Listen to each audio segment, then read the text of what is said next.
नमस्ते मेरे प्यारे दोस्तों, स्वागत है आपका अपना YouTube channel motive happy study पर। सभी कम्पिटिटिव एग्जाम जैसे SSC, railway, Bihar SSC, Bihar police दरोगा, बिहार टीचर, बीपीएससी के लिए अगर आप एनसीईआरटी क्लास 6 से 12 तक का जीके जीएस का अच्छे से स्टडी कर लेते हैं तो आपका जीके जीएस का सटीक एवं शानदार तैयारी एवं ज़बरदस्त तैयारी हो जाती है। फिर सबसे आगे आप रहते हैं। ठीक है, ये ध्यान रखना है। एनसीईआरटी से ही प्रश्न पूछा जाता है। जितने भी कॉम्पिटिटिव एग्जाम होता है एनसीईआरटी के क्लास 6 से 12 तक का प्रश्न पूछा जाता है। ठीक है, तो इसमें अगर अध्ययन कर लेते हैं तो इससे क्या होगा कि आप पूरे के पूरे जीके जीएस में नंबर ला सकते हैं। और इस बुक में एनसीईआरटी का क्लास 6 से 12 तक का सब्जेक्ट वाइज शानदार कलेक्शन है। ठीक है, तो ये ध्यान रखना है। और इसमें क्या टोटल 17 सेट में सभी प्रश्न को दिया हुआ है और सेट 1 हम लोग समाप्त कर चुके हैं। जो लोग नहीं देखे, नए जुड़े हैं, वो प्ले लिस्ट में जाकर जरूर देख लीजिएगा। ठीक है, अगर आप किसी भी कॉम्पिटिटिव एग्जाम की तैयारी करते हैं, अगर जीके जीएस में एक्सेलेंट और शानदार करना चाहते हैं तो इस बुक के सभी प्रश्नों को जानना बेहद ज़रूरी है। तो चलिए शुरू करते हैं।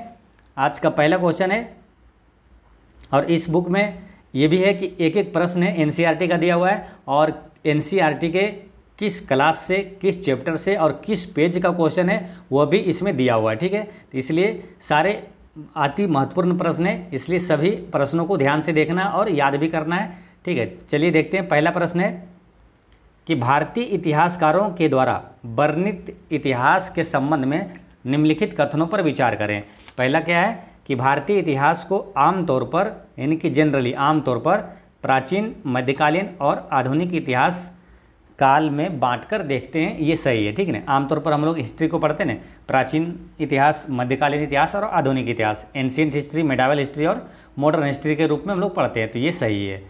फिर दूसरा क्या है, इतिहास को इन खंडों में बांटने की समझ यह पश्चिम से आई। ये भी सही है, यानी दोनों कथन सही है। इसका आंसर हो जाता है ऑप्शन नंबर सी। 1 और 2 दोनों सही है। ठीक है, अब बात करते हैं कुछ अति महत्वपूर्ण फैक्ट्स की। तो हिस्ट्री की बात करें तो हिस्ट्री का जनक किसे कहा जाता है मालूम? हिस्ट्री का जनक है हेरोडोटस। एच से हिस्ट्री और एच से हेरोडोटस। ठीक है, इसे याद रख लेना है। हिस्ट्री का जनक है हेरोडोटस। अब हिस्ट्री को क्या है 3 भागों में बांटकर पढ़ा जाता है। वो है पहला क्या मालूम? प्रागैतिहासिक काल। ठीक है, फिर है आद्य ऐतिहासिक काल और फिर है तीसरा है ऐतिहासिक काल। ठीक है, प्रागैतिहासिक काल में क्या है, लिखित स्रोत नहीं मिला था। प्रागैतिहासिक काल में कोई भी चीज़ों का लिखित स्रोत नहीं मिला था। आद्य ऐतिहासिक काल में क्या है, लिखित स्रोत तो मिला था लेकिन पढ़ा नहीं जा सका था।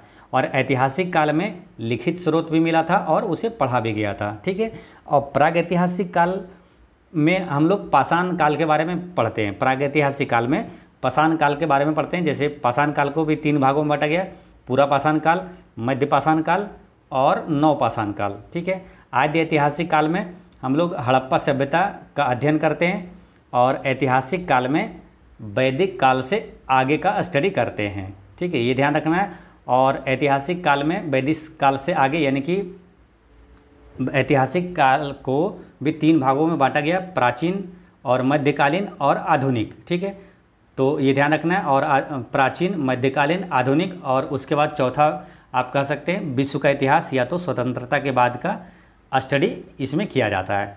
ठीक है, तो ये चीज़ें ध्यान रखना है। नेक्स्ट क्वेश्चन है कि आधुनिक समाज की विशेषताओं में क्या सम्मिलित है। तो आधुनिक समाज की विशेषताओं में क्या सम्मिलित है? तो आधुनिक समाज जैसे अभी वर्तमान कर देखते हैं तो अभी वर्तमान समाज में क्या स्वतंत्रता है? हाँ है। समानता है। लोकतंत्र है, ये भी है। ठीक है, तो आधुनिक समाज में ये है। और ये सामंती व्यवस्था ये नहीं है अभी।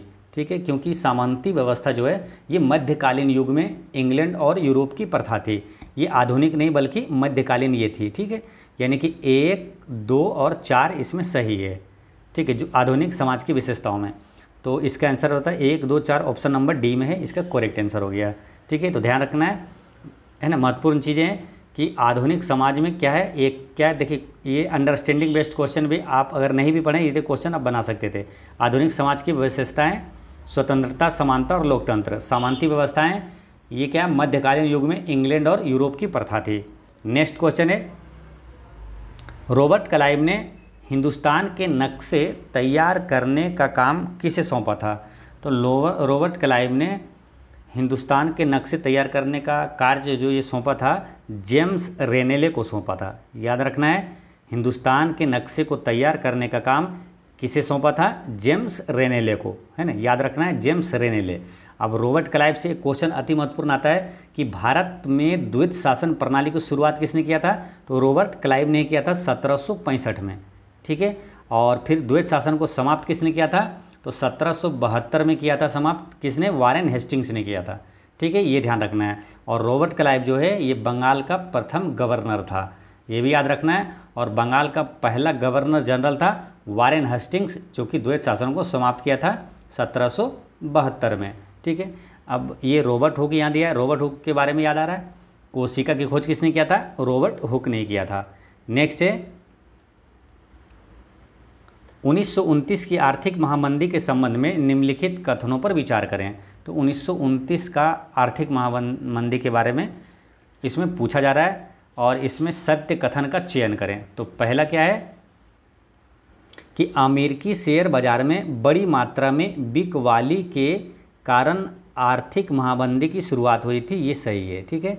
अमेरिकी शेयर बाजार में क्या हुआ कि महामंदी के डर से शेयर बाजार क्या काफ़ी मात्रा में शेयर की बिक्री हो गई थी और उससे आर्थिक महामंदी की शुरुआत हो गई थी 1929 में, ये सही है।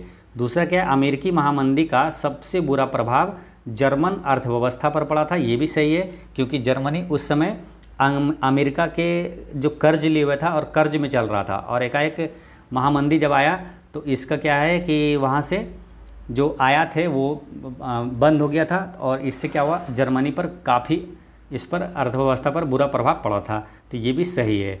तो इसका आंसर क्या होता है? ऑप्शन सी हो जाता है, 1 और 2 दोनों इसका सही है, ठीक है। तो यहाँ पर कुछ इंपॉर्टेंट चीज़ें ध्यान रखना है, जैसे आर्थिक महामंदी किस वर्ष में प्रारंभ हुई थी? तो 1929 में हुआ था, ये याद रखना है, ये अलग से क्वेश्चन पूछा जा सकता है, ठीक है, ये ध्यान रखना है। अब 1929 से कुछ रिलेट कर लेंगे, जैसे कि पूर्ण स्वराज की मांग पहली बार कब किया गया था? तो 1929 के लाहौर अधिवेशन में ही किया गया था, ठीक है। पूर्ण स्वराज की मांग पहली बार 1929 के लाहौर अधिवेशन में किया गया था और लाहौर अधिवेशन के उस समय अध्यक्ष कौन थे? पंडित जवाहरलाल नेहरू थे, ठीक है। कुछ 2 इंपॉर्टेंट क्वेश्चन इस टाइप के हैं जो कि याद रखना है आपको, जैसे कि जनसंख्या का महान विभाजन वर्ष किसे कहा जाता है? तो किस वर्ष को कहा जाता है? 1921 को जनसंख्या का महान विभाजक वर्ष कहा जाता है। और जनसंख्या का लघु विभाजक वर्ष किसे कहा जाता है?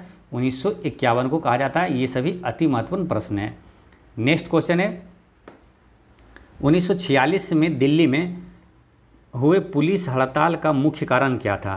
तो 1946 में जो दिल्ली में पुलिस हड़ताल हुआ था, ये उसका मुख्य कारण था वेतन उन लोगों को कम मिलता था और ख़राब भोजन दिया जाता था, ये दोनों इसका कारण है। तो इसका आंसर हो जाएगा ऑप्शन नंबर सी, ए और बी इसका करेक्ट आंसर है, ठीक है, दोनों है ना, ए और बी दोनों, तो आंसर हो जाएगा सी, ठीक है। अब 1946 से कुछ रिलेट कर सकते हैं। देखिए कोई भी क्वेश्चन अगर आप पढ़ते हैं तो उससे रिलेट करके अगर पढ़ते हैं तो आपको क्या चीज़ें लंबे समय तक याद रहती है और जो चीज़ें भूले हुए वो भी याद हो जाता है और कन्फ्यूजन भी नहीं होता है। अब 1946 जैसे आया तो 1946 में अगर कोई और इम्पोर्टेंट घटना जोड़ लेते हैं ये भी याद रहेगा और वो भी याद रहेगा। 1946 में पुलिस हड़ताल हुआ, उसमें क्या कारण था? कम वेतन और ख़राब भोजन था। और बात करते हैं कि कैबिनेट मिशन भारत कब आया था? तो 1946 में ये आया था, ठीक है। और हड़ताल की बात करें तो एक क्वेश्चन है, याद रख लीजिए इसे कि 63 दिन की भूख हड़ताल के बाद किस स्वतंत्रता सेनानी की मृत्यु हो गई थी? 63 दिन तक भूख हड़ताल किए थे तो जतिन दास की मृत्यु हो गई थी, ठीक है, ये याद रखना है। नेक्स्ट क्वेश्चन है बहादुर शाह जफर के बेटों को किस अंग्रेज अधिकारी ने गिरफ्तार किया था? है ना, सभी प्रश्न अति महत्वपूर्ण है, इसलिए सभी प्रश्नों को याद रखना है, ठीक है, और ध्यान से वीडियो देखते रहना है। और इसका सीरीज पूरा समाप्त करेंगे, आपका जितना भी सेट है ना, तो आप लोग रेगुलर चैनल पर बने रहिए, सभी प्रश्न को आपको डिस्कस करवाएंगे शानदार तरीके से। तो बहादुर शाह जफर के बेटों को किस अंग्रेज अधिकारी ने गिरफ्तार किया था? तो इसे गिरफ्तार किया था कैप्टन हडसन ने किया था, है ना, कैप्टन हडसन ने इसे गिरफ्तार किया था, ठीक ना। बहादुर शाह जफर के बेटों को कैप्टन हडसन ने गिरफ्तार किया था। अब बहादुर शाह जफर से एक इम्पोर्टेंट क्वेश्चन आता है कि भारत का अंतिम मुगल सम्राट कौन था? तो बहादुर शाह जफर ही था, ठीक है। बहादुर शाह जफर को ही बहादुर शाह द्वितीय भी कहा जाता है, ठीक है। अब ये बहादुर शाह जफर ये सब कौन सा वंश का शासक है? तो ये मुगल वंश का शासक है, ठीक है। मुगल वंश का संस्थापक कौन था? तो बाबर था। मुगल काल की आधिकारिक भाषा क्या है, ये प्रश्न पूछा जाता है, काफ़ी इंपॉर्टेंट है। दो जो है कि कई बार रिपीट हुआ है, मुगल काल की आधिकारिक भाषा और गुप्त काल की आधिकारिक भाषा क्या है, ठीक है। तो मुगल काल की आधिकारिक भाषा है फारसी। इसे याद कैसे रख लेना है, इसे याद ऐसे रख लेना है, मुगल की है ना फारसी, है ना, मुगल की है क्या फारसी। तो दोस्तों में बोलते हैं ना मजाक में, मुँहा फाड़ देंगे, यानी कि रिलेट करके याद रहेगा आपको। मुगल काल जब भी आएगा तो उसका फारसी है ना, आधिकारिक भाषा क्या फारसी। गुप्त वंश का जो आधिकारिक भाषा है वो है संस्कृत। इसे याद ऐसे रख लिए, गुप्त संस्कृत, गुप्त संस्कृत, गुप्त संस्कृत, तो ऐसे याद रहेगा। नेक्स्ट क्वेश्चन है आपका, क्वेश्चन नंबर है 7। वाणिज्यिक कंपनियों के बारे में निम्नलिखित कथनों पर विचार करें। तो इसमें पूछा है सत्य कथन का चयन करें। तो वाणिज्यिक कथन के बारे में पहला क्या है, वाणिज्य कंपनियों का मुख्य जो लक्ष्य था प्रतिस्पर्धा से बचकर मुनाफा कमाना था, ये सही है, ठीक है। वाणिज्य कंपनी का जो मुख्य उद्देश्य था, मेन उद्देश्य प्रतिस्पर्धा से बचकर मुनाफा कमाना उसका उद्देश्य था। दूसरा क्या, वे सस्ती चीज़ें खरीद कर उन्हें उच्च कीमतों पर बेचती थी, ये भी सही है ना, क्योंकि इसका मुख्य लक्ष्य था प्रतिस्पर्धा से बचकर मुनाफा कमाना। तो वे सस्ती चीज़ें खरीद कर उन्हें उच्च कीमतों पर बेचती थी, तो ये भी सही है। इसका आंसर हो जाता है ऑप्शन नंबर सी, 1 और 2 दोनों इसका सही है, ठीक है। अच्छा, औद्योगिक क्रांति की शुरुआत सबसे पहले किस देश में हुआ था? तो औद्योगिक क्रांति की शुरुआत सबसे पहले ब्रिटेन में हुआ था 18वीं सदी में, ठीक है। भारत में औद्योगिक क्रांति कब शुरू हुआ था? तो 1854 में हुआ था। एक क्वेश्चन आता है कि भारत में पहली औद्योगिक नीति की घोषणा कब हुआ? तो भारत में पहली औद्योगिक नीति की घोषणा 1948 में हुआ था, ये याद रखना है। नेक्स्ट है, बंगाल के नवाब सिराजुद्दौला और कंपनी के बीच टकराव का मुख्य कारण क्या था? तो बंगाल के नवाब जो सिराजुद्दौला था और ब्रिटिश जो इंडिया कंपनी था उसके बीच टकराव का मुख्य कारण था ये फरमान का दुरुपयोग करना, है ना, फरमान का दुरुपयोग किया जाता था, यही मेन कारण था। सिराजुद्दौला और कंपनी के बीच का टकराव का मुख्य कारण था, ठीक है। अब सिराजुद्दौला से एक क्वेश्चन आप याद करिए, क्वेश्चन पूछा जाता है ना कि प्लासी का युद्ध किसके बीच हुआ था? तो प्लासी का युद्ध जो हुआ था कब? 1757 में। ये सिराजुद्दौला और ब्रिटिश ईस्ट इंडिया कंपनी के बीच हुआ था, जिसमें सिराजुद्दौला की हार हुई थी, यानी अंग्रेज लोग जीते था, ठीक है। तो प्लासी का युद्ध किसके बीच हुआ? सिराजुद्दौला और ब्रिटिश ईस्ट इंडिया कंपनी के बीच हुआ था, ठीक है, ये याद रखना है। अच्छा, ब्रिटिश ईस्ट इंडिया कंपनी का नेतृत्व किसने किया था? तो रॉबर्ट क्लाइव ने किया था, ठीक है। प्लासी का युद्ध में ब्रिटिश ईस्ट इंडिया कंपनी का नेतृत्व रॉबर्ट क्लाइव ने किया था और विजयी रहा था वो, ठीक है। इस टाइप के कुछ क्वेश्चन है आपको याद रखना है, जैसे कि यहाँ पर है फ्रांसीसी, ठीक है। फ्रांसीसियों के बारे में एक क्वेश्चन आता है कि किस युद्ध में फ्रांसीसियों की अंतिम रूप से हार हुई थी? तो बांडीवास का युद्ध था। बांडीवास का युद्ध कब हुआ था? 1760 ईस्वी में बांडीवास के युद्ध ब्रिटिश और फ्रांसीसी के बीच हुआ था, जिसमें फ्रांसीसियों की बुरी तरह हार हुई थी बांडीवास के युद्ध में, ठीक है। तो बांडीवास का युद्ध 1760 में हुआ था और ब्रिटेन फ्रांसीसियों को हराया था। अब ये हुगली, यहाँ हुगली से एक क्वेश्चन याद रख सकते हैं कि कोलकाता किस नदी के किनारे है? तो हुगली नदी के किनारे है। बंगाल से बात करते हैं तो बंगाल का विभाजन कब हुआ था? 1905 में हुआ था, तो ये भी पॉइंट याद रखना है। नेक्स्ट क्वेश्चन है कि सिराजुद्दौला के संबंध में निम्नलिखित कथनों पर विचार करें, है ना, और कौन सा कथन इसमें पूछा? सत्य कथन है, ठीक है, सत्य कथन का चयन करना है। तो पहला क्या है? 1756 ईस्वी में मुर्शिद कुली खान की मृत्यु के बाद सिराजुद्दौला बंगाल का नवाब बना। तो ये गलत है। क्यों, कैसे गलत है? क्योंकि देखिए, आप इसका आंसर तभी लगा सकते हैं जब आपको बंगाल के नवाब के बारे में उसका क्रम मालूम हो, ठीक है। यहाँ क्या लिखा है? मुर्शिद कुली खान की मृत्यु के बाद सिराजुद्दौला जो है बंगाल का नवाब बना, ये गलत है, क्योंकि मुर्शिद कुली खान के बाद बंगाल का नवाब अली वर्दी खां बना था और अली वर्दी खां की मृत्यु के बाद सिराजुद्दौला बना था, ठीक है। तो 1756 में जो है ना, अली वर्दी खां की मृत्यु के बाद सिराजुद्दौला बंगाल का नवाब बना था, ठीक है। तो ये ध्यान रखना है। और आगे क्या कहा गया? अंग्रेज़ों और सिराजुद्दौला के बीच राजस्व को लेकर विवाद था, ये सही है, ठीक है। ये तो गलत हो गया, क्योंकि यहाँ पर मुर्शिद कुली नहीं बल्कि अली वर्दी खां होना चाहिए था। फिर क्या ये गलत हो गया पहला। और ये दूसरा सही है, ठीक है। अंग्रेज और सिराजुद्दौला के बीच राजस्व को लेकर विवाद था। तीसरा क्या है, सिराजुद्दौला का रॉबर्ट क्लाइव के साथ 1757 ईस्वी में प्लासी का युद्ध हुआ, ये सही है ना। उस समय 1757 में प्लासी का युद्ध हुआ था और रॉबर्ट क्लाइव और सिराजुद्दौला के बीच हुआ था, जिसमें रॉबर्ट क्लाइव ने ये सिराजुद्दौला को हरा दिया था। तो ये भी सही है, यानी कि 2 और 3 इसका सही है। Correct answer option number C है, ठीक है। तो ये सही हो गया। अब बात करते हैं क्या, बंगाल का नवाब के जो है उसको एक बार देख लेते हैं, ठीक है। यहाँ से क्वेश्चन कई बनता है तो इसलिए आपको याद रखना है। तो बंगाल का नवाब जो है पहला है कौन, बंगाल के नवाब में बात करते हैं तो पहला नवाब जो था बंगाल का मुर्शिद कुली खां था, ठीक है। मुर्शिद कुली खां बंगाल का पहला नवाब था, मुर्शिद कुली खां। उसके बाद था अलीवर्दी खां, उसके बाद सिराजुद्दौला, उसके बाद मीर जाफ़र, उसके बाद मीर कासिम। तो ये यहाँ याद रखना है, ठीक है। देखिए पहला कौन था, मुर्शिद कुली खां, फिर अलीवर्दी खां, मुर्शिद कुली खां अलीवर्दी खां, है ना। मुर्शिद कुली खां अलीवर्दी खां, मुर्शिद कुली खां अलीवर्दी खां, उसके बाद सिराजुद्दौला, उसके बाद मीर जाफ़र, फिर है मीर कासिम, ठीक है। ये याद रखना है। उसके बाद मीर कासिम के बाद फिर एक बार मीर जाफ़र शासक वहाँ पे नवाब बना था, बंगाल का नवाब, ये भी याद रखना है। अच्छा, इसका कार्यकाल अगर मोटा मोटी ध्यान रख सकते हैं, जैसे मुर्शिद कुली खां का कार्यकाल है 1717 से 27 तक, ठीक है। अगर आप चाहें तो नोट कर सकते हैं, मुर्शिद कुली खां का कार्यकाल था, शासन जब किया था 1717 से 1727 ईस्वी तक। अलीवर्दी खान का कार्यकाल है 1740 ईस्वी से 1756 ईस्वी तक। सिराजुद्दौला का काल है 1756 से 1757 में, जो कि 1757 में प्लासी का युद्ध हुआ था, उस समय सिराजुद्दौला था, ठीक है। 1756 से 1757 तक। मीर जाफ़र फिर बंगाल का नवाब बना 1757 से 1760 तक, 1757 से 1760 तक। और मीर कासिम बना था 1760 से 1763 तक। और फिर मीर जाफ़र एक बार बना था बंगाल का नवाब 1763 से 1765 ईस्वी तक, ठीक है। तो ये याद रखना है। अगर कुछ इंपॉर्टेंट क्वेश्चन यहाँ पर देखते हैं, जैसे बंगाल का पहला नवाब अगर पूछे तो मुर्शिद कुली खान था, ठीक है, याद रखना है। बंगाल का अंतिम नवाब पूछे तो मंसूर अली खान था, जिसका कार्यकाल 1838 से 1881 तक था, ठीक है। बंगाल का अंतिम नवाब मंसूर अली खान था।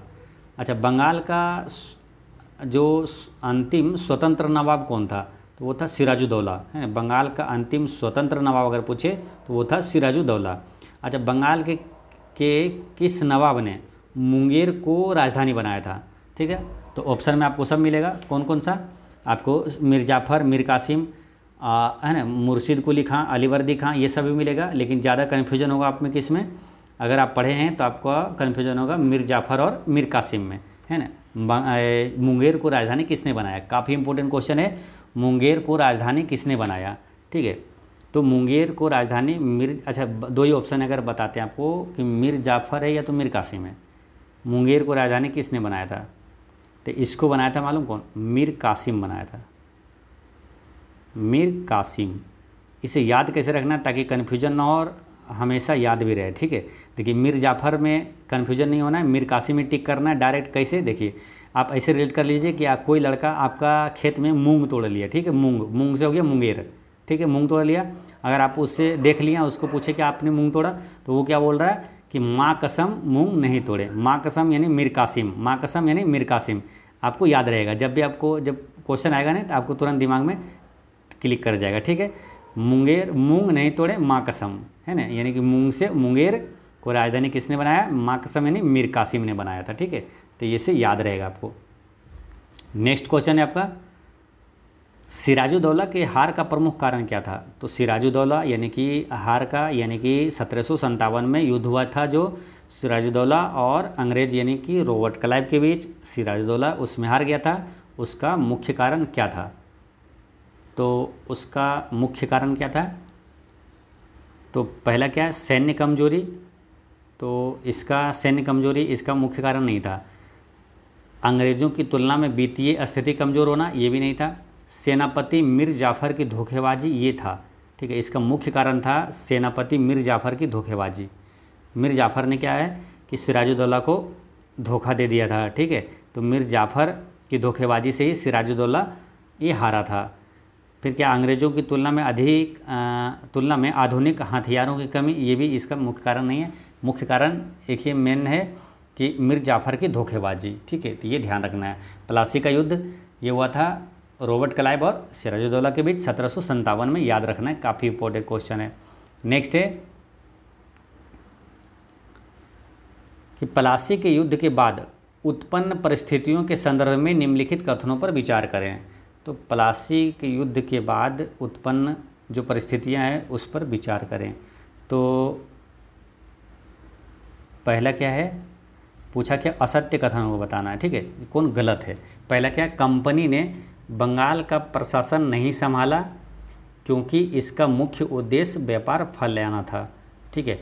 तो ये सही है, ठीक है।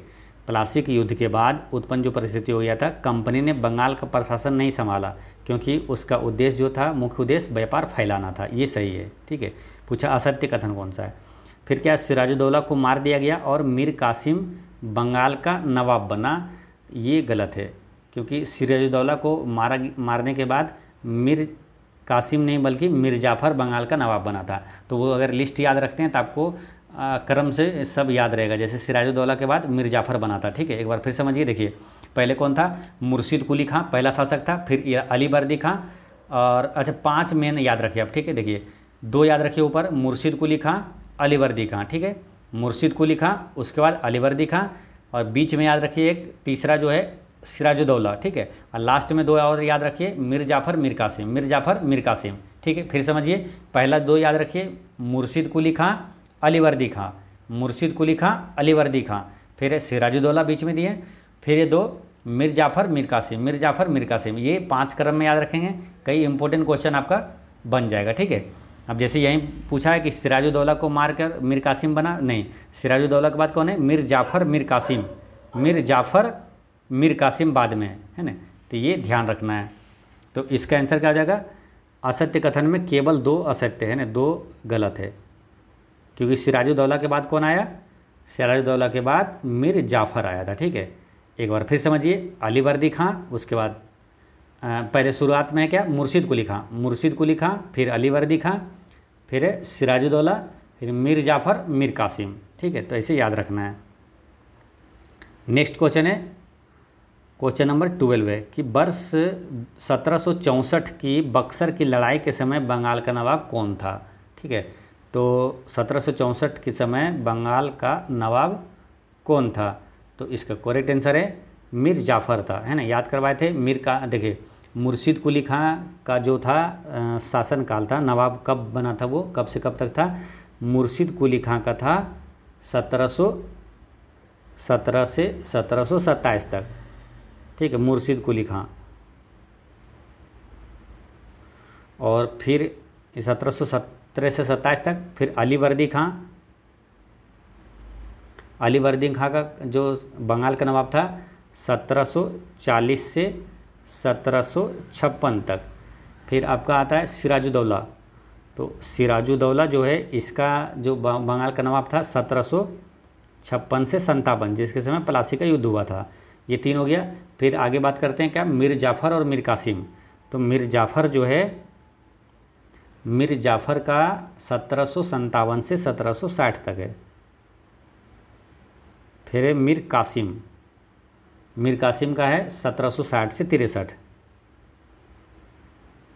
ठीक है। यहाँ क्या पूछा है, 1760 से 63 हो गया। मीर जाफ़र मीर कासिम, और फिर एक बार मीर जाफ़र बंगाल का नवाब बना था 1763 से 65, ठीक है, 1763 से 65 तक। फिर मीर जाफ़र आया था, मीर जाफ़र 2 जगह, जैसे 1757 से 60, फिर 63 में जो मीर कासिम का समाप्त हुआ था, तो मीर जाफ़र फिर बना था 1763 से 65, ठीक है। तो वही बक्सर का जो 1764 में हुआ था, तो कौन था, मीर जाफ़र था, ठीक है। तो ये ध्यान रखना है। तो ये कार्यकाल आप याद रखते हैं तो क्वेश्चन यहाँ से पूछा जाता है, ठीक है।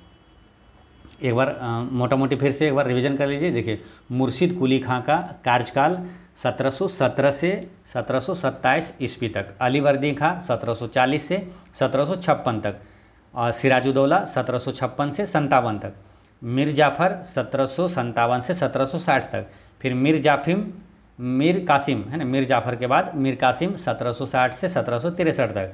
फिर एक बार मीर जाफ़र फिर आया, ठीक है, 1763 से 1765 तक, ठीक है। तो ये ध्यान रखना है। अच्छा, बक्सर का युद्ध कब हुआ था, ये भी क्वेश्चन पूछा जाता है, तो पहले ये भी याद रखना है ध्यान से।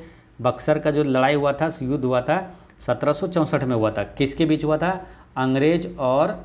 अंग्रेज एक तरफ था, दूसरे तरफ मीर कासिम और अवध का नवाब और मुग़ल शासक शाह आलम द्वितीय एक तरफ था, तीनों मिलके है ना, मीर कासिम, अवध का नवाब और मुग़ल शासक शाह आलम द्वितीय, ठीक है। तो ये ध्यान रखना है। और इसमें विजयी कौन रहा था? बक्सर के युद्ध में अंग्रेज लोग विजयी रहा था, ठीक है। तो ये ध्यान रखना है, अंग्रेज इसमें विजयी रहा था, ठीक है। अच्छा, बक्सर का युद्ध इसमें हुआ था, ये तो हो गया, ठीक है। और जो अंग्रेज और मीर कासिम और अवध के नवाब था और मुग़ल शासक शाह आलम द्वितीय। अवध के नवाब में कौन था? शुजा-उद-दौला है ना, अवध का नवाब था शुजा-उद-दौला था, ठीक है।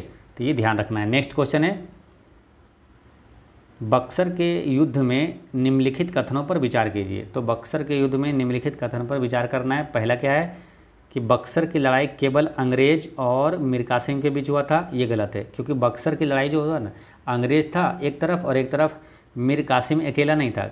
इसमें बोला केवल अंग्रेज और मीर कासिम, गलत है। क्योंकि मीर कासिम तो था ही, लेकिन इसके साथ था अवध का नवाब शुजा-उद-दौला और मुग़ल शासक शाह आलम द्वितीय भी था, ठीक है। तो ये गलत लिखा है। फिर क्या, बक्सर के युद्ध के बाद मुग़ल सम्राट ने कंपनी को बंगाल की दीवानी और फौजदारी अधिकार दे दिए, ये भी गलत है। क्योंकि कंपनी केवल दीवानी जो है अधिकार ही संभाली थी, दीवानी अधिकार तो मिला था, लेकिन फौजदारी जो अधिकार है ये अधिकार नवाब की जिम्मेदारी थी, है ना, फौजदारी अधिकार ये नवाब की जिम्मेदारी थी। तो ये भी गलत है। तो आंसर क्या हो जाएगा? पूछा कौन सा सत्य है, तो ना तो एक ना ही दो, ये कोई भी सत्य नहीं है। नेक्स्ट है कि सहायक संधि के संदर्भ में निम्नलिखित कथनों पर विचार करें। तो सहायक संधि के बारे में और पूछा है कि सत्य कथन कौन सा है। तो पहला क्या है कि सहायक संधि अपनाने वाली रियासतों को अपनी स्वतंत्र सेना रखने का अधिकार नहीं होता था, ये सही है, ठीक है। सहायक संधि जो अपनाने वाले रियासत थी उसको अपना स्वतंत्र सेना रखने का अधिकार नहीं होता था। फिर सहायक संधि अपनाने वाली रियासतों को कंपनी द्वारा सुरक्षा दी जाती थी, ये भी सही है। फिर क्या, सुरक्षा के निर्धारित रकम नहीं चुकाने पर कंपनी उसके रियासत का इलाका अपने कब्जे में ले लेती थी, ये भी सही है। यानी कि तीनों इसका सही है। तो इसका आंसर क्या आ जाएगा? ऑप्शन नंबर डी, 1, 2, 3 तीनों सही है, ठीक है। अच्छा, सहायक संधि की बात आई है, तो सहायक संधि का जनक किसे कहा जाता है मालूम? सहायक संधि का जनक किसे कहा जाता है? लॉर्ड बेलेजली को कहा जाता है। लॉर्ड बेलेजली का कार्यकाल कब से कब तक था? तो 1798 से 1805 ईस्वी तक था। ये गवर्नर जनरल था, ठीक है। और एक क्वेश्चन आता है कि कौन सा गवर्नर जनरल स्वयं को बंगाल टाइगर कहता था? तो बंगाल टाइगर किसे कहा जाता था? लॉर्ड बेलेजली को कहा जाता है। तो दो महत्वपूर्ण प्रश्न यहाँ से और आता है, जैसे सहायक संधि का जनक लॉर्ड बेलेजली और बंगाल टाइगर किसे कहा जाता है? लॉर्ड बेलेजली को कहा जाता है, ठीक है। अब इस टाइप के क्वेश्चन और याद रखना है, जैसे कि हड़प नीति किसने अपनाया था? तो हड़प नीति अपनाया था लॉर्ड डलहौजी। हड़प नीति को ही कहते हैं व्यापगत का सिद्धांत या तो डॉक्ट्रिन ऑफ लेप्स की शुरुआत किसने किया था? लॉर्ड डलहौजी ने किया था, ठीक है। अच्छा, सहायक संधि पर हस्ताक्षर करने वाला पहला राज्य कौन था? तो हैदराबाद था, है ना। हैदराबाद के निजाम ने पहला हस्ताक्षर किया था सहायक संधि पर। अच्छा, हड़प नीति के तहत अंग्रेजी साम्राज्य में किस राज्य को पहले विलय किया गया? तो सतारा को विलय किया गया था। नेक्स्ट है, तो इसका आंसर क्या हो गया था? इसका आंसर हो गया था ऑप्शन नंबर डी, तीनों सही है, ठीक है। नेक्स्ट है कि हैदर अली की मृत्यु किस आंग्ल मैसूर युद्ध में हुआ था? काफ़ी इंपॉर्टेंट क्वेश्चन है ये सभी, है ना। हैदर अली की मृत्यु किस आंग्ल मैसूर युद्ध में हुआ था? तो ये हुआ था द्वितीय आंग्ल मैसूर युद्ध के समय हैदर अली की मृत्यु हो गया था, ठीक है।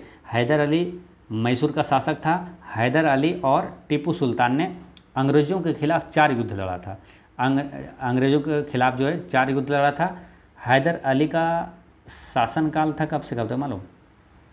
हैदर अली का शासनकाल था 1761 से 1782 तक, ठीक है।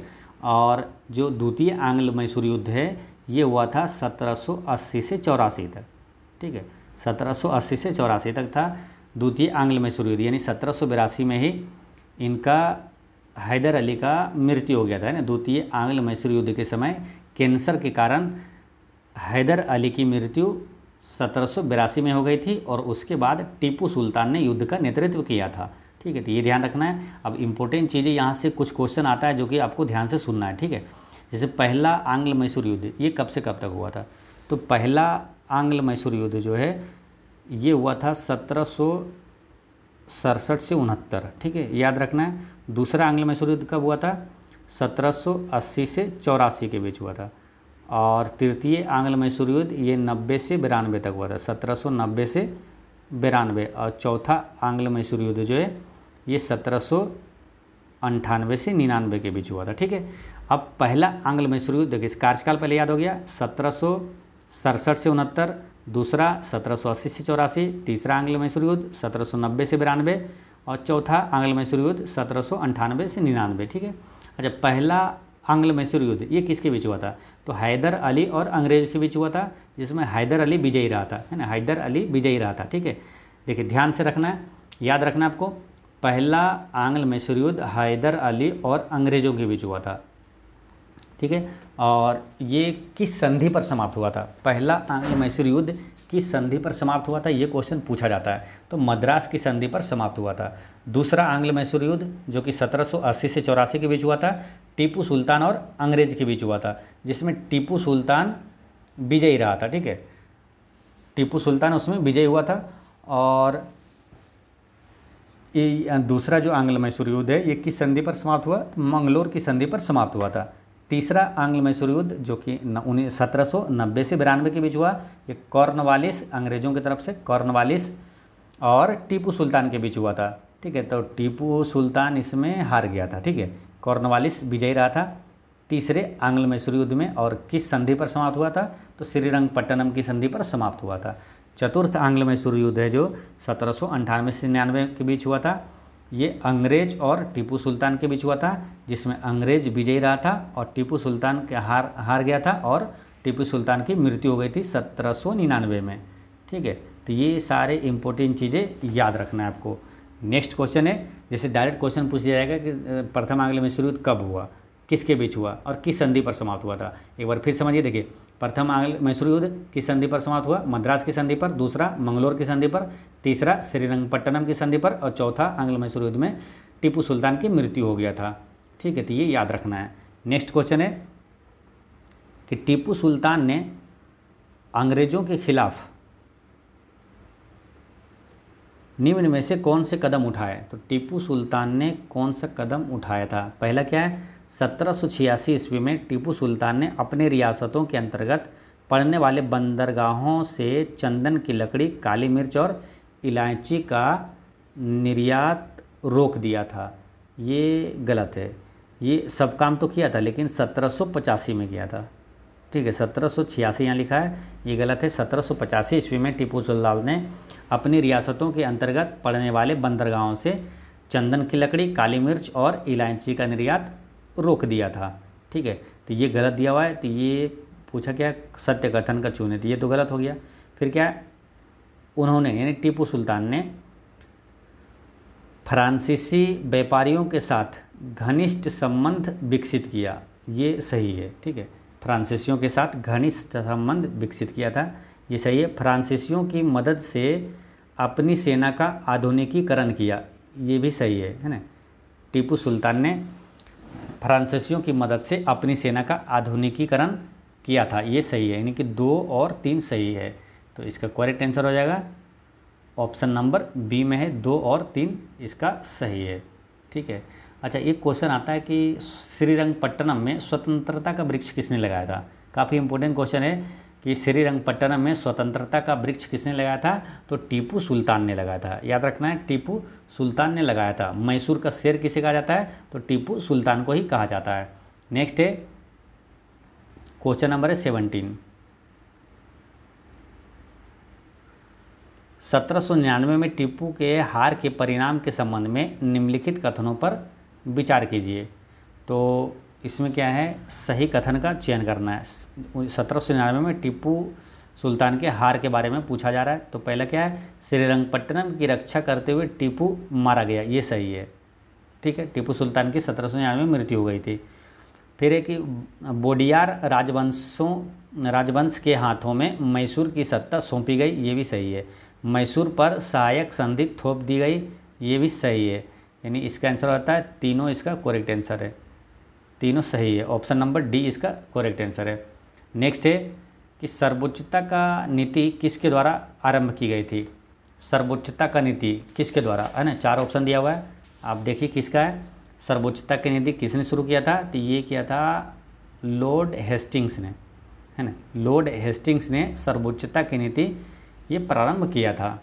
ठीक है, अब बात करते हैं किसकी, वारेन हेस्टिंग्स की, है ना। जैसे वेलेस्ली को अगर बात करते हैं तो वेलेस्ली के सहायक संधि का जनक किसे कहा जाता है, लॉर्ड वेलेस्ली को कहा जाता है। और बंगाल का टाइगर किसे कहा जाता है, लॉर्ड वेलेस्ली को कहा जाता है। और वारेन हेस्टिंग्स की बात करें तो इसका कार्यकाल 1773 से 1785 तक था। ठीक है, 1773 से 1785 तक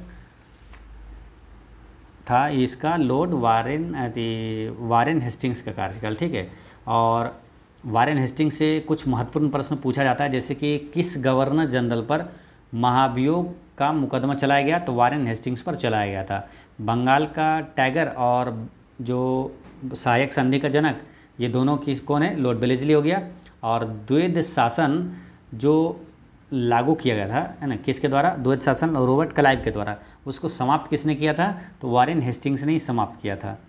ठीक है, ये याद रखना है, द्वैध शासन को समाप्त किसने किया था, वारेन हेस्टिंग्स ने किया था।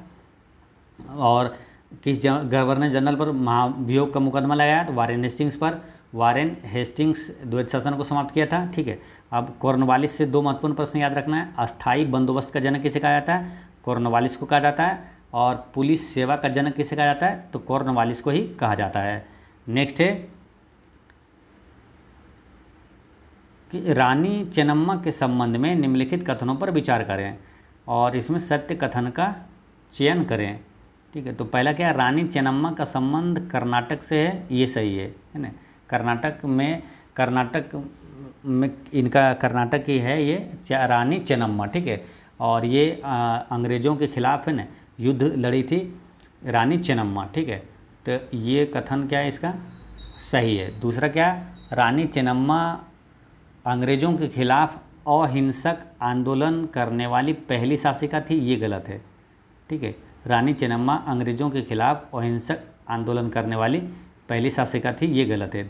फिर क्या, तीसरा कि 1824 में उन्हें गिरफ्तार किया गया, यानी रानी चेन्नम्मा को गिरफ्तार कर लिया गया था और 1829 में जेल में ही उनकी मृत्यु हो गई, ये सही कथन है। ठीक है, यानी कि 1 और 3 ये सही है, 1 और 3 इसका करेक्ट आंसर है। ऑप्शन नंबर बी में दिया 1 और 3 इसका करेक्ट आंसर है। नेक्स्ट है कि कंपनी ने सिंध पर किस वर्ष कब्जा किया, तो कंपनी ने सिंध पर किस वर्ष कब्जा किया था, 1843 ईस्वी में। ठीक है, 1843 ईस्वी में सिंध पर कब्जा किया था। देखिए, लॉर्ड एलनबरो जो है, लॉर्ड एलनबरो के द्वारा ही 1843 ईस्वी में सिंध पर कब्जा किया गया था। ठीक है, और लॉर्ड एलनबरो से और भी महत्वपूर्ण प्रश्न आता है, जैसे कि किस गवर्नर जनरल ने भारत में दास प्रथा को समाप्त किया था, तो लॉर्ड एलनबरो ने ही किया था 1843 में ही। ठीक है, दास प्रथा को समाप्त किया था लॉर्ड एलनबरो ने, काफ़ी महत्वपूर्ण क्वेश्चन है। और इसी तरह है सती प्रथा को किस गवर्नर जनरल ने समाप्त किया। ठीक है, देखिए दास प्रथा को समाप्त किसने किया और सती प्रथा को, ये दोनों एक साथ पढ़ना है। ठीक है, क्योंकि कन्फ्यूजन हो जाता है। तो दास प्रथा को समाप्त किया था एलनबरो और सती प्रथा को समाप्त किया था लॉर्ड विलियम बेंटिक ने किया था ना। सती प्रथा को समाप्त किया लॉर्ड विलियम बेंटिक ने किया था। नेक्स्ट है सहायक संधि के संबंध में मिलान करना है। तो 17 को सबसे पहले मिलाया गया था और कब मिलाया गया था, 17 को मिलाया गया था 1848 में, है ना। सहायक संधि के संबंध में 17 को पहले विलय किया गया 1848 में। संबलपुर को कब किया गया, संबलपुर को 1850 में और उदयपुर को 1852 में और नागपुर को 1853 में सहायक संधि के तहत विलय किया गया था। ठीक है, तो याद रखना है सतारा 1848, संबलपुर 1850, उदयपुर 1852, नागपुर 1853 में। इसका आंसर क्या हो जाएगा? ऑप्शन नंबर इसका डी हो जाएगा। नेक्स्ट है कि अवध के अधिकरण के संबंध में निम्नलिखित कथनों पर विचार करें। तो पहला क्या है और पूछा क्या? सत्य कथन इसको चुनना है, ठीक है। पहला क्या? अंग्रेजों ने अवध की जनता के कुशासन से आज़ाद कराने का तर्क देकर अवध का अधिग्रहण किया था। ये सही है, ठीक है, ये सही है, क्योंकि अवध को है ना, क्वेश्चन ऐसे भी आता है कि किस पर है ना कुशासन का आरोप लगाकर उसका अपने अंग्रेज़ों ने अपने साम्राज्य में मिलाया था, तो अवध पर है ना, अवध पर कुशासन का आरोप लगाकर अधिग्रहण इसका किया था। तो ये सही कथन बता रहा है। और दूसरा क्या है कि अवध पर 1801 ईस्वी में सहायक संधि थोप दी गई। ये भी सही है, ठीक है, ये सही है। फिर तीसरा क्या? जनता अवध के नवाब से परेशान थी, अतः उन्होंने अधिग्रहण का विरोध बड़े स्तर पर नहीं किया था। ये गलत है ना। जनता है ना अवध के नवाब से परेशान थी और उन्होंने अधिग्रहण का विरोध बड़े स्तर पर नहीं किया। ये गलत है, ठीक है। इसका आंसर क्या हो जाएगा? 1 और 2 ये सही है दोनों, ठीक है। तो इसका आंसर हो जाएगा ऑप्शन नंबर सी में है, 1 और 2। नेक्स्ट क्वेश्चन है 23। इसमें क्या है? गवर्नर जनरल वारेन हेस्टिंग्स द्वारा लागू किए गए न्याय व्यवस्था की निम्नलिखित विशेषताएं थी। तो वारेन हेस्टिंग्स जो लागू किया था उसके बारे में पहला क्या है कि हर ज़िले में 2 अदालत बनाई गई, फौजदारी अदालत और दीवानी अदालत, ठीक है। तो ये सही है, ठीक है। हर ज़िले में 2 अदालत बनाई गई थी, फौजदारी अदालत और दीवानी अदालत। फिर दूसरा क्या है कि दीवानी अदालतों के मुखिया यूरोपीय जिला कलेक्टर होते थे, जिसमें यूरोपीय पद्धति पर दीवानी कार्य किए जाते थे। ये गलत है, ठीक है, ये गलत है, क्योंकि ये दीवानी अदालतें भारतीय कानून के अनुसार चलती थी, है ना। यहाँ क्या लिखा है? यूरोपीय पद्धति पर दीवानी कार्य किए जाते थे। ये गलत है। ये जो है पद्धति ये भारतीय कानून के अनुसार चलती थी, ठीक है। फिर तीसरा क्या है? फौजदारी अदालतें अभी काजी और मुफ्ती के अंतर्गत थी, लेकिन वह भी कलेक्टर की निगरानी में काम करता था। तो ये सही है, ठीक है। 1 और 3 इसका सही है। ऑप्शन नंबर बी इसका करेक्ट आंसर है, ठीक है। तो ये ध्यान रखना है। अच्छा, वारेन हेस्टिंग्स की बात आई है, तो वारेन हेस्टिंग्स ने ही 1772 में द्वैत शासन को समाप्त किया था, जिसे रॉबर्ट क्लाइव ने 1765 में शुरू किया था। नेक्स्ट है वारेन हेस्टिंग्स पर किसने इंग्लैंड में महाभियोग चलाया था? तो ये चलाया था किसने? एडमंड वर्क ने चलाया था, है ना। एडमंड वर्क ने वारेन हेस्टिंग्स पर महाभियोग चलाया था। क्वेश्चन काफ़ी इंपॉर्टेंट है। डायरेक्ट क्वेश्चन ऐसे भी आ जाता है कि किस गवर्नर जनरल पर महाभियोग का मुकदमा लगाया गया? तो किस पर? वारेन हेस्टिंग्स पर लगाया था। किसने लगाया था? एडमंड वर्क ने लगाया था। नेक्स्ट है जिस समय बंगाल में अस्थायी बंदोबस्त लागू किया गया, उस समय बंगाल का गवर्नर जनरल कौन था? तो अस्थायी बंदोबस्त का जनक कौन है? अस्थायी बंदोबस्त वालिस, है ना। बंदोबस्त वालिस, अस्थायी बंदोबस्त का जनक किसे कहा जाता है? लॉर्ड कॉर्नवालिस को, ठीक है। तो ये ध्यान रखना है, अस्थायी बंदोबस्त का जनक। इस टाइप के 3 प्रश्न आते हैं मालूम। जैसे अस्थायी बंदोबस्त का जनक तो कॉर्नवालिस है। स्थानीय स्वशासन, यहाँ पर कन्फ्यूजन होता है। स्थानीय स्वशासन का जनक किसे कहा जाता है? लॉर्ड रिपन को कहा जाता है, ठीक है। तो इसमें कन्फ्यूजन ना हो तो याद कैसे रखना है? देखिए, अस्थायी बंदोबस्त बालिस और स्थानीय स्वशासन वो है लॉर्ड रिपन। और एक आता है रैयतवाड़ी व्यवस्था का जनक किसे कहा जाता है? तो टॉमस मुनरो, रैयतवाड़ी व्यवस्था का जनक किसे कहा जाता है? टॉमस मुनरो को कहा जाता है, ठीक है। तो ये ध्यान रखना है, टॉमस मुनरो को। अच्छा, अस्थायी बंदोबस्त का जनक कॉर्नवालिस तो है ही, और क्या पुलिस सेवा के जनक भी पूछे तो लॉर्ड कॉर्नवालिस है, ठीक है। ये ध्यान रखना है। कॉर्नवालिस का कार्यकाल कब से कब तक था? तो 1786 से 1793 ईस्वी तक बंगाल के गवर्नर जनरल था ये, है ना। बंगाल में अस्थाई बंदोबस्त कब लागू हुआ था? तो 1793 में ही कॉर्नवालिस द्वारा लागू किया गया था, ठीक है। कॉर्नवालिस का कार्यकाल जैसे 1786 से 1793 था, 1793 में बंगाल में अस्थाई बंदोबस्त लागू किया था किसने? कॉर्नवालिस ने ही लागू किया था। ठीक है, तो ये सारी चीज़ें इंपॉर्टेंट चीज़ें याद रखना है। तो दोस्तों मिलते हैं नेक्स्ट वीडियो में आगे के महत्वपूर्ण प्रश्नों के साथ। पढ़ते रहें, मुस्कुराते रहें। जय हिंद दोस्तों।